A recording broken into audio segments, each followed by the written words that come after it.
In today's short video, you are going to learn a few tips and tricks that you can use for your next social event, holiday gathering, or anything where there is food, guilt after food, or that overindulgence that you might experience. So today we're going to talk about some do's and some don'ts when you're in those situations and how you can set yourself up for success, whether you are trying to lose fat, you are just trying to be a little bit more conscious of what you eat, or you just don't want to walk away feeling like a stuffed potato. So I've been there many times, but these tips will help you with that. So let's go over the don'ts first. We kind of start with the bad and end with the good. So for our don'ts, we're going to start here. You only want that social event and that gathering to last like one day. So you don't want to take home leftovers that are going to get you like 3 or 4 meals. That way you're not going to continue overindulging, continue developing that pattern of just going for more.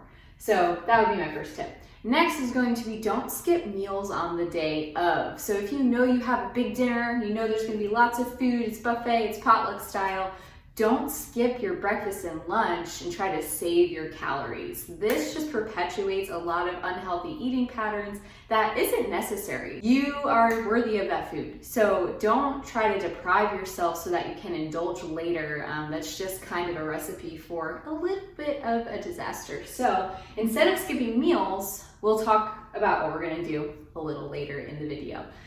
Next, we're going to try not to fill up on appetizers. I know how hard this can be because appetizers are really good, but maybe just try to have, like, if there's 5, maybe just try to have a little bit of 1 or 2 so that you're not stuffing yourself, and then when you get to the meal, you're like, I'm not even hungry for the usually a little bit more nutritious things that are included in a meal versus appetizer. Slow down on the appetizer. I know it's hard, but just choose a few, like look at the spread and just see what is actually most appealing to you and what you really want. Drinking all of your calories. Now I can say this for anyone on a day-to-day basis, even if you're going to Starbucks or Dunkin', you really don't need to drink your calories. There's ways to kind of tweak and modify things in order to make them still taste delicious without adding all those calories. This way you are going to still have a lot to pull from when you go into that meal or those appetizers. So it's just an adjustment that you need to make, but my advice would be not to drink your calories in excess.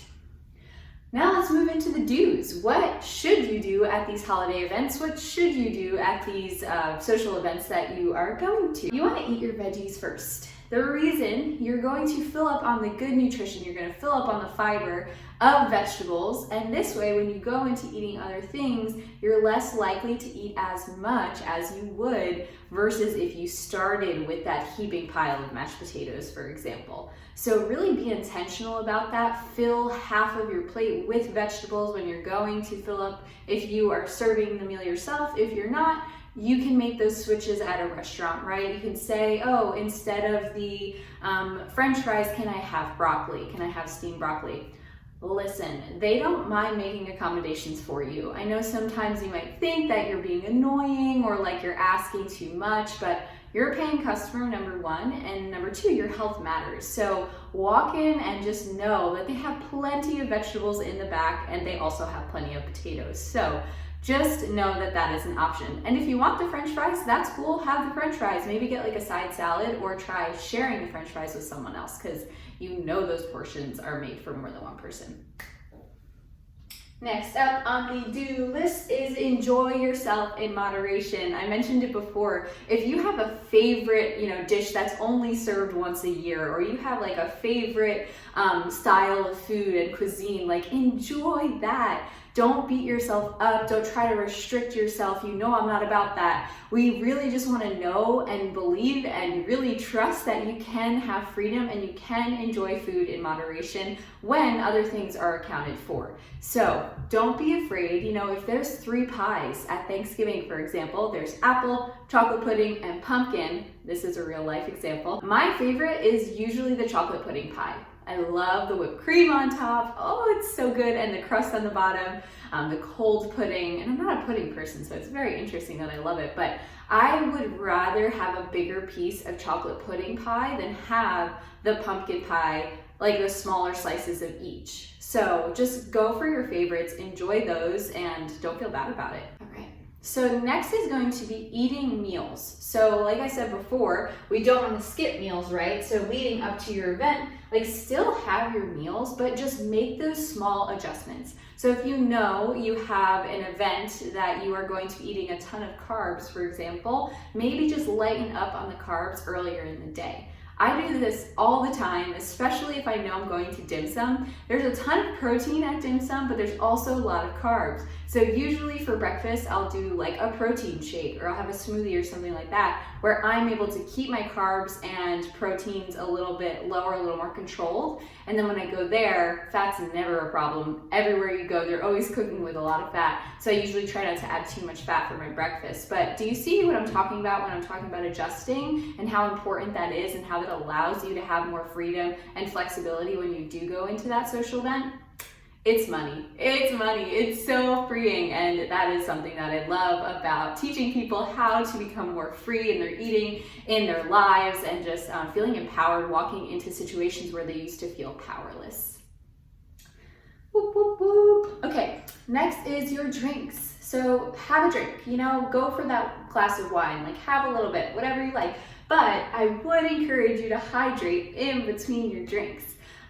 For many reasons. I mean, water also is going to help you to flush out a lot of that sodium you're probably ingesting when you're out at a restaurant. So just make sure you're drinking water. Make sure if you're having a drink, like your ratio is 1-to-1. I'll always try to do that, where it's like I'll have a glass of wine, I'll make sure I drink my whole water. And then if I get another drink, I'm having another whole water. So it can feel like you're drinking a lot, but I promise you, you're gonna feel better in the morning because of it, and your body will thank you. So that is all for today. That is all I have for you, just a quick little training on some do's and don'ts for your holiday or social event.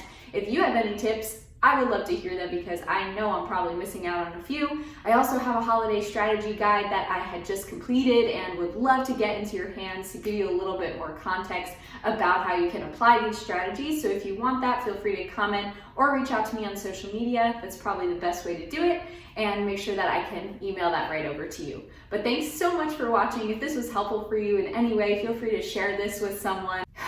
You are going to do great in your next social event or holiday gathering, and if you feel like there's still some guilt, there's still some things that you're working through and you don't really want to feel that burden anymore, I would love to talk to you in a little bit more detail about some more strategies we can implement so that you can leave and walk away feeling like you enjoyed the people that were there, you enjoyed your time, and you're not stressing about if you overate or not. If you have not already subscribed, you can do that by clicking the subscribe button somewhere in this vicinity, and make sure to check out other videos that I have posted on other habits, tricks, tips, and ways that you can find more freedom in your weight loss journey.